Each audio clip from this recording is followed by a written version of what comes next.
नाज मीडिया उर्दू में आपका खैर मकदम है। इस वीडियो को पेश करने में ताउन किया है यूनाइटेड हॉस्पिटल सपना मल्टीप्लेक्स के करीब गंपा रोड बेदर, healing tree hospital, multi super speciality बेदर, अहमद टूरिस्ट एंड ट्रैवल्स हज और उम्रा सर्विसेज। आपकी खिदमत हमारे नजर में किसी इबादत से कम नहीं, आपका एतमाद ही हमारी कामयाबी है। ಇನ್ನು ಮುಂದೆ ನಮ್ಮ KKRDVಯ ಅಧ್ಯಕ್ಷರಾಗಿರ್ತಕ್ಕಂಥ ಡಾಕ್ಟರ್ ಅಜಯ್ ಸಿಂಗ್ ಸರ್ ಅವರು ಇಂದಿನ ಈ ಸಭೆಯನ್ನು ಉದ್ದೇಶಿಸಿ ಮಾತನಾಡಲಿಕ್ಕೆ ನುಡಿಪೀಠಕ್ಕೆ ಬರಬೇಕು ಸರ್.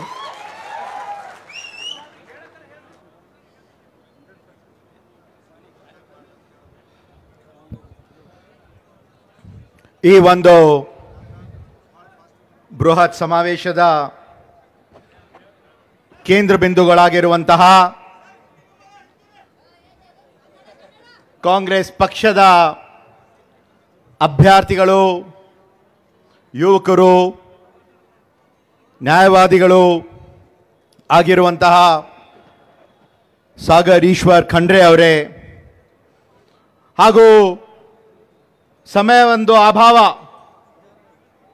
ಎಲ್ಲರ ಹೆಸರು ನಾನು ತಗೊಳ್ತಾ ಇಲ್ಲ, ವೇದಿಕೆ ಮೇಲೆ ಆಸೀನರಾಗಿರುವಂತಹ ಎಲ್ಲ ಮಾನ್ಯ ಸಚಿವರಿಗೆ, ಮಾಜಿ ಸಚಿವರಿಗೆ, ಎಲ್ಲ ಮಾನ್ಯ ಶಾಸಕರಿಗೆ, ಮಾಜಿ ಶಾಸಕರುಗಳಿಗೆ, ಇವತ್ತು ವೇದಿಕೆ ಮೇಲೆ ಆಸೀನರಾಗಿರುವಂತಹ ಎಲ್ಲ ಗಣ್ಯಮಾನ್ಯರಿಗೆ, ನೂರಾರು ಸಂಖ್ಯೆಯಲ್ಲಿ ಉಪಸ್ಥಿತಿರುವಂತಹ ಜಿಲ್ಲಾ ಘಟಕದ, ತಾಲೂಕು ಘಟಕದ, ಮಹಿಳಾ ಘಟಕದ, ವಿವಿಧ ಶಾಖೆಗಳ ಘಟಕದ ಎಲ್ಲ ಗಣ್ಯಮಾನ್ಯರೇ, ಹಾಗೂ ವೇದಿಕೆ ಮುಂದೆ ಇರ್ತಕ್ಕಂಥ ಬೀದರ್ ಜಿಲ್ಲೆಯ ಹಾಗೂ ಆಳಂದ್ ಮತ್ತು ಚಿಂಚೋಳಿಯಿಂದ ಬಂದಿರುವಂತಹ ಹಳ್ಳಿಯಿಂದ ಬಂದಿರುವಂತಹ ಎಲ್ಲ ಮುಖಂಡರೇ, ಕಾರ್ಯಕರ್ತರೇ, ಯುವಕರೇ, ತಾಯಂದಿಯರೇ, ಅಕ್ಕ ತಂಗಿಯರೇ, ತಮ್ಮೆಲ್ಲರೂ ಕೂಡ ನನ್ನ ಹೃತ್ಪೂರ್ವಕವಾದ ನಮಸ್ಕಾರಗಳು. हो गई है पीर पर्वत सी पिघलनी चाहिए, आज ये हिमालय से कोई गंगा निकलनी चाहिए, आज ये दीवारें पर्दों की तरह हिलने लगी, शर्त लेकिन ये थी कि ये सूरत बदलनी चाहिए मोदी और भगवंत खुबा की। इस दिल में नहीं तो उस दिल में सही, इस नगर में नहीं तो उस नगर में सही, हो कहीं भी आग लेकिन आग जलनी चाहिए। ये जो परिवर्तन की आग है, ये जो ಬದಲಾವಣೆದು ಈ ಒಂದು ವಿಷಯ ಆಗಬೇಕಾಗಿದೆ, ಇದು ಇಡೀ ದೇಶದಲ್ಲಿ ಮತ್ತು ನಮ್ಮ ರಾಜ್ಯದಲ್ಲಿ ಎಲ್ಲಾದ್ರೆ ಒಂದು ಕಡೆ ಪ್ರಾರಂಭ ಆಗಬೇಕಂದ್ರೆ ಅದು ಬೀದರ್ ಜಿಲ್ಲೆಯಿಂದ ಪ್ರಾರಂಭ ಆಗಬೇಕಾಗಿದೆ. ನಮ್ಮ ತಂದೆಯವರಾಗಿರುವಂತಹ ದಿವಂಗತ ಧರಮ್ ಸಿಂಗ್ ಅವರ ಮತ್ತು ಬೀದರ್ ಜಿಲ್ಲೆಯ ಬಹಳ ಒಂದು ಅವಿನಾಭಾವ ಒಂದು ಸಂಬಂಧ. ಸುಮಾರು 15 ವರ್ಷ ಹಿಂದೆ 2009ರಲ್ಲಿ ಮೊಟ್ಟ ಮೊದಲಾಗಿ ನಮ್ಮ ತಂದೆಯವರು ಬೀದರ್ ಜಿಲ್ಲೆಯ ಲೋಕಸಭಾ ಸದಸ್ಯರಾಗಿ ನಿಂತಾಗ ಯಾವೊಂದು ರೀತಿಯಿಂದ ಜನರಲ್ಲಿ ಒಂದು ಉತ್ಸಾಹ, ಒಂದು ಆಸಕ್ತಿ, ಒಂದು ಹುರುಪು ಏನಿತ್ತು, ಇವತ್ತು ಅದೇ ಒಂದು ಹುರುಪು ನನ್ನ ತಮ್ಮೆಲ್ಲರೂ ಕೂಡ ನನಗೆ ಕಾಣ್ತಾ ಇದೆ. ಇದು ಬಹಳ ಒಂದು ಮುಖ್ಯವಾದ ಒಂದು ಚುನಾವಣೆ. ಇದು ಕೇವಲ ಸಾಗರ್ ಖಂಡ್ರೆ ಅವರ ಒಂದು ಚುನಾವಣೆ ಅಲ್ಲ, ಇಡೀ ದೇಶದಲ್ಲಿ ನಡ್ತಕ್ಕಂಥ ಈ ಒಂದು ಚುನಾವಣೆ ಧರ್ಮ ಮತ್ತು ಅಧರ್ಮ ನಡುವೆ ಇರ್ತಕ್ಕಂಥ ಈ ಒಂದು ಚುನಾವಣೆ, ನ್ಯಾಯ ಮತ್ತು ಅನ್ಯಾಯ ನಡುವೆ ಇರ್ತಕ್ಕಂಥ ಈ ಒಂದು ಚುನಾವಣೆ, ಸತ್ಯ ಮತ್ತು ಅಸತ್ಯ ನಡುವೆ ಇರ್ತಕ್ಕಂಥ ಒಂದು ಚುನಾವಣೆ, ಬಡವರ, ದೀನದಲಿತರ, ಹಿಂದುಳಿದ ವರ್ಗದ, ಅಲ್ಪಸಂಖ್ಯಾತರ, ರೈತರ, ಜನಸಾಮಾನ್ಯರ ನಡುವೆ ಹಾಗೂ ಶ್ರೀಮಂತರ, ಅದಾನಿ, ಅಂಬಾನಿ, ಮೇಹುಲ್ ಚೋಕ್ಸಿ, ನೀರವ್ ಮೋದಿ, ಮಾಲ್ಯ ಅಂತವರ ನಡುವೆ ಇರ್ತಕ್ಕಂಥ ಈ ಒಂದು ಚುನಾವಣೆ. ಒಂದು ಕಡೆ ನಾವು ನೋಡಿದ್ರೆ ಸುಳ್ಳು ಭರವಸೆ ಕೊಡ್ತಕ್ಕಂಥ ನಮ್ಮ ಪ್ರಧಾನಮಂತ್ರಿ ಈ ಒಂದು ಬಿಜೆಪಿ ಸರ್ಕಾರ. ಆದ್ರೆ ನುಡಿದಂತೆ ನಡೆದಿರುವಂತಹ ಒಂದು ಸರ್ಕಾರ ಯಾವಾದಿದೆ ಅಂದ್ರೆ, ಇವತ್ತು ನಾವು ಬೀದರಿನ ಈ ಒಂದು ಅಣ್ಣ ಬಸವಣ್ಣ ಅವರ ಒಂದು ಕರ್ಮಭೂಮಿ, ನುಡಿದಂತೆ ನಡೆದಿರುವಂತಹ ನಮ್ಮ ಸರ್ಕಾರ ನುಡಿದರೆ ಮುತ್ತಿನ ಹಾರದಂತಿರಬೇಕು, ನುಡಿದರೆ ಸ್ಫಟಿಕದ ಶಲಾಕೆ ಅಂತಿರಬೇಕು, ನುಡಿದರೆ ಲಿಂಗ ಮೆಚ್ಚಿ ಹೌದು ಹೌದು ಎನ್ನಬೇಕು, ನುಡಿಯೋದೊಳಗೆ ನಡೆಯದಿದ್ದರೆ ಕೂಡಲ ಸಂಗಮ ದೇವನ ಒಲಿವ. ಇವತ್ತು 2013ರಿಂದ 2018ವರೆಗೆ ನಮ್ಮ ಸರ್ಕಾರ 165 ಭರವಸೆಯಲ್ಲಿ 158 ಭರವಸೆ ಈಡೇರಿಸುವ ಯಾವುದಾದ್ರೆ ಒಂದು ಸರ್ಕಾರ ಇದೆ ಅಂದ್ರೆ ಅದು ನಮ್ಮ ಸನ್ಮಾನ್ಯ ಸಿದ್ದರಾಮಯ್ಯ ಅವರ ಒಂದು ಸರ್ಕಾರ. 2023ರಲ್ಲಿ ತಾವೆಲ್ಲರೂ ಕೂಡ ಕಾಂಗ್ರೆಸ್ ಪಕ್ಷಕ್ಕೆ ಆಶೀರ್ವಾದವನ್ನು ಮಾಡಿ 135 ಸೀಟನ್ನು ತಾವು ಗೆಲ್ಸಿ ಕಳಿಸಿದಿರಿ. ನಾವು ತಮ್ಗೆಲ್ಲರೂ ಕೂಡ ಹೇಳಿದ್ವಿ ನಾವು 5 ಗ್ಯಾರಂಟಿ ಕೊಡ್ತಾ ಇದ್ದೀವಂತ.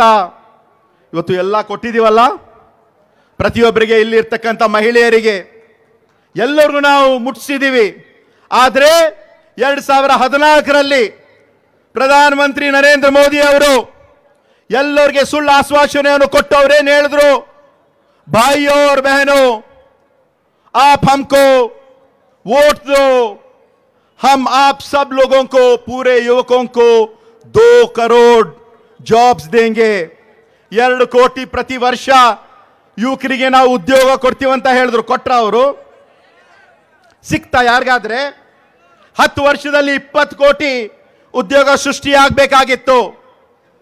ಆದ್ರೆ ನಾವು ಯುವ ನಿಧಿ ಅಂತ ಕಾರ್ಯಕ್ರಮ ನಾವು ಏನು ಹೇಳಿದ್ವಿ, ಪ್ರತಿಯೊಬ್ಬ ಯುವಕರಿಗೆ ಯಾರ್ಯಾರು ಡಿಗ್ರಿ ಓದಿದ್ದಾರೆ ಅವರಿಗೆ ನಾವು 3,000 ರೂಪಾಯಿ ಕೊಡ್ತಾ ಇದ್ದೀವಿ.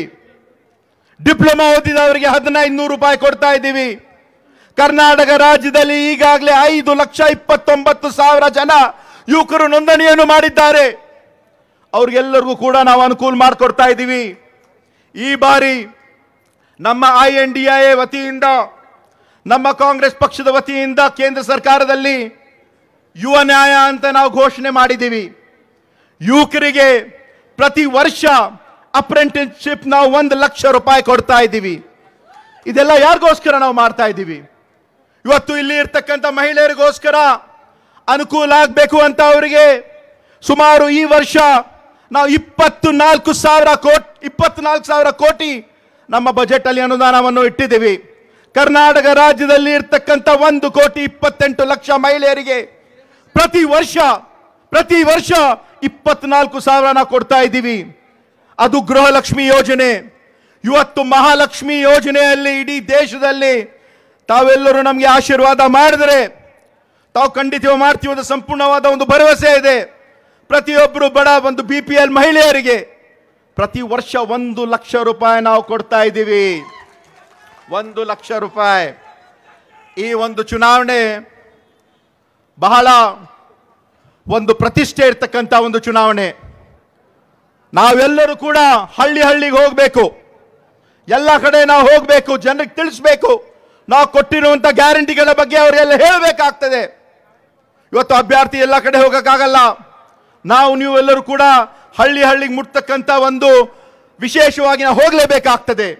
ನಮ್ಮ ತಂದೆಯವರು ಹೇಳ್ತಾ ಇದ್ರು, ಸಾಹಿಲ್ ಸಾಹಿಲ್ ಕ್ಯಾ ಚಲೆ ಲೇ ಚಲ್ ತು ಮಜ್ದಾರೋ ಮೇ, ಮೇರಿ ತು ಫಿಕರ್ ನ ಕರ್ ಮೈ ಆದಿ ಹೂ ತೂಫಾನೋ ಕಾ ಅಂತ ಅವ್ರು ಹೇಳ್ತಾ ಇದ್ರು. ಇವತ್ತು ಬಿಜೆಪಿ ಅವರು ನಾವು ಎಷ್ಟಾದ್ರೆ ಒಂದು ದುಡ್ಡು ಖರ್ಚು ಮಾಡ್ತೀವಂತ ಅವ್ರಿಗೆ ಒಂದು ಭ್ರಮೆ ಇದೆ. ಪ್ರತಿ ಒಂದು ಲೋಕಸಭಾದಲ್ಲಿ ನಾವು ಕೋಟ್ಯಾಂತರ ರೂಪಾಯಿ ನಾವು ಖರ್ಚು ಮಾಡ್ತೀವಂತ ಅವ್ರು ಅನ್ಕೊಂಡಿದ್ದಾರೆ. ಬೀದರ್ ಜಿಲ್ಲೆ ಇದು ಅಣ್ಣ ಬಸವಣ್ಣ ಅವರ ಒಂದು ಕರ್ಮಭೂಮಿ.